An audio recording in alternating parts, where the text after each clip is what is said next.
Boom.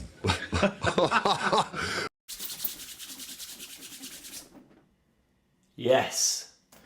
What's good, everybody? Badger, get over here. Bring that Badger in.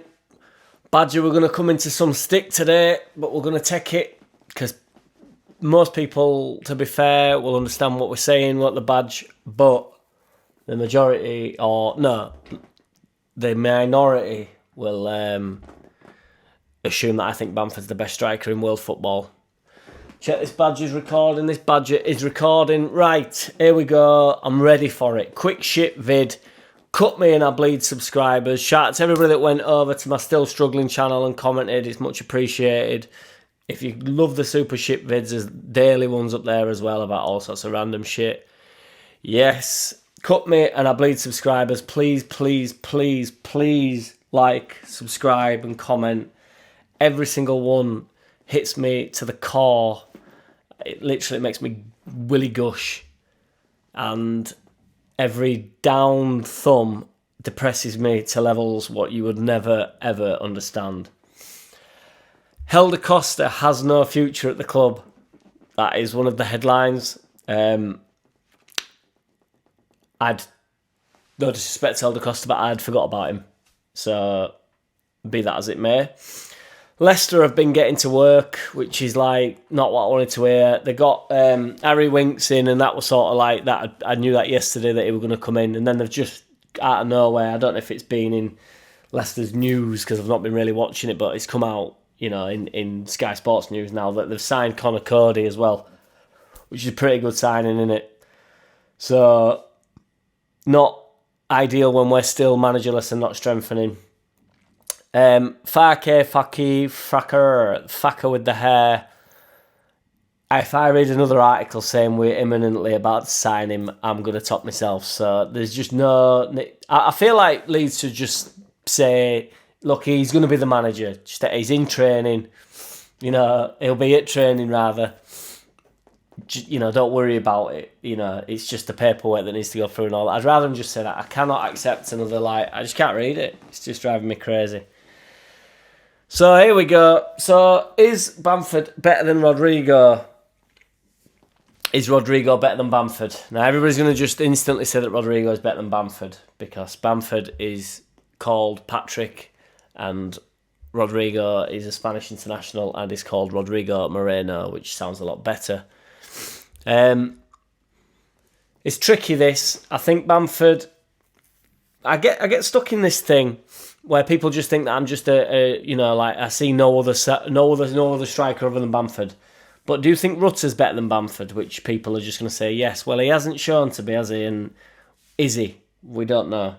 If you're honest, you don't know. Bamford's 29. Rodrigo's 32. He'll be turning 33 this year. To be fair, that Seville contract's apparently fallen through. So whether he's actually off to Seville or not, it's up in air at the moment. So in Rodrigo's best year, which was this year, he played 31 games and he got 31 goals. Now, nobody can tell me that he was out of position because he was up top for them games.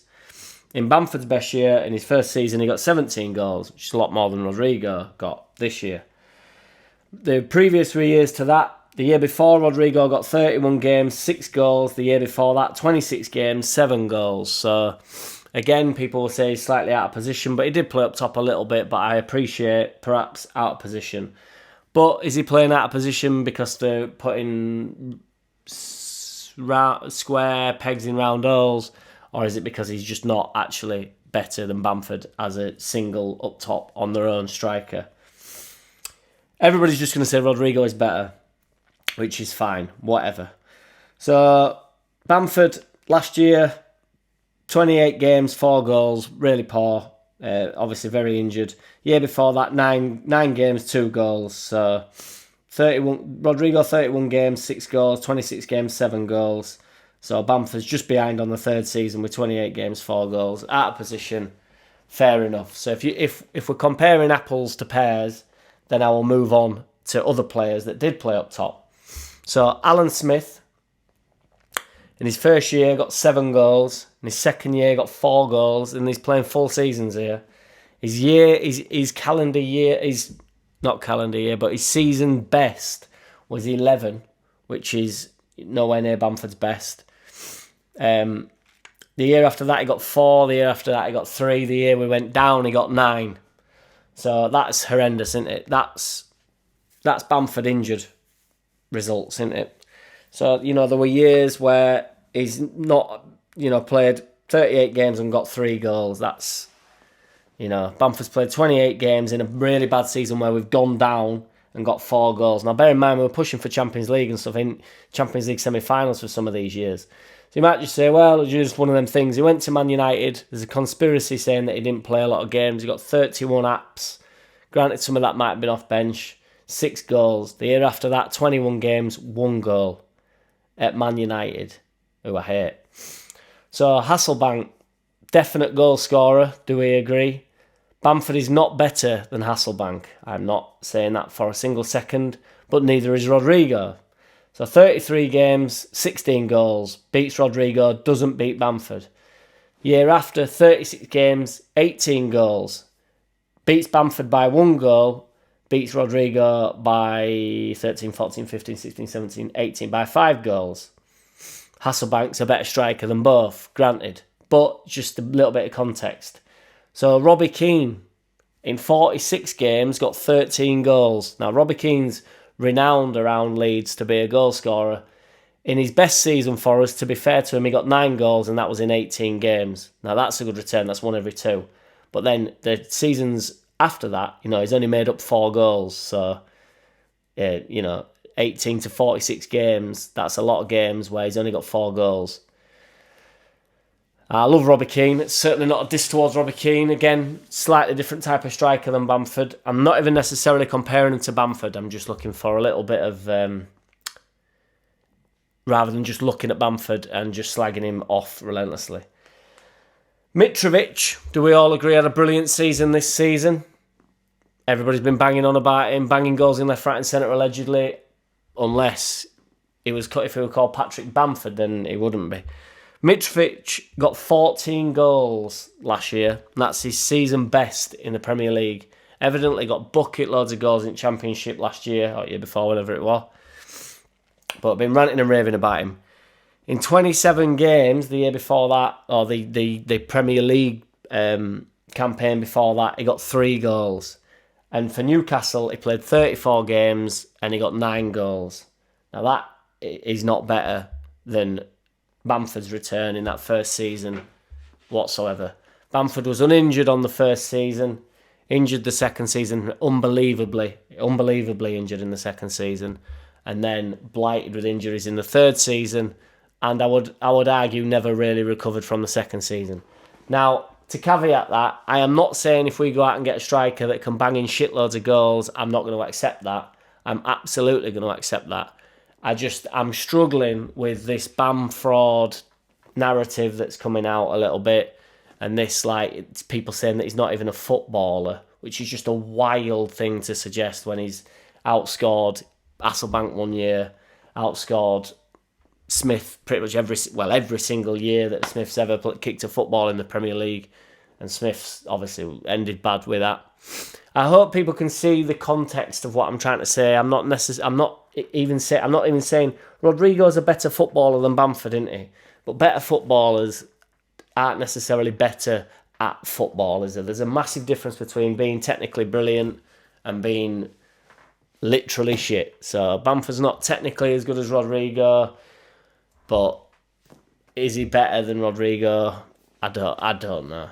Is my answer. I don't know. It shouldn't be a competition between Rodrigo and Bamford, but if Rodrigo was just the absolute man up top, then he would have been up top under Bielsa, wouldn't he? To caveat that, so I'm really going off on one, and agreeing with the narrative that Rodrigo was out of position, I never understood why we played him in behind Bamford, because I thought he were bad at it. Rodrigo's a bit of a creative flair type of player, isn't he? Like, in some sense, and don't bite my head off, in some sense similar to Hernandez.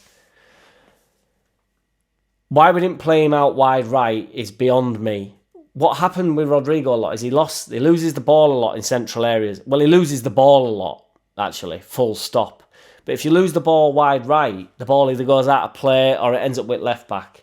If you lose the ball where he was losing the ball, they are straight in on, at the time, Adams, or, if they're at the back line, on Cooper. And he loses the ball a lot, both in our half and in their half. Now, on the wing, you can get away with that. The through balls that he's looking for, which are creative, he can definitely deliver a ball. When I think it were Allardyce played him wide, played a superb ball from like a deep, wide roll. And that is because it's the same ball. He wants to curl and curve the ball through anyway. There's no need. The pass doesn't really change. It's actually a bit easier. He's got more time on the ball, etc. So I don't know why we were so persistent in playing him behind.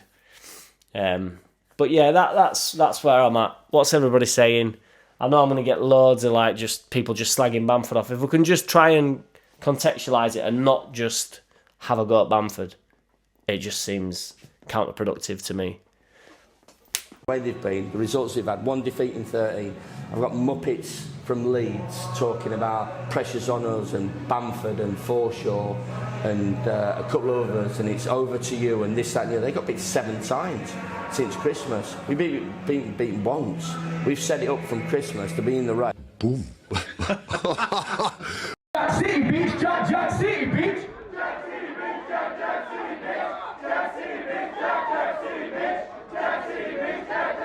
Hey! I don't wanna play no games. No, I don't wanna play no games. No, I don't wanna hear your promises. You do you and I'll do me. That's just the way it is. Don't wanna ever feel surprised. That's why I ask no.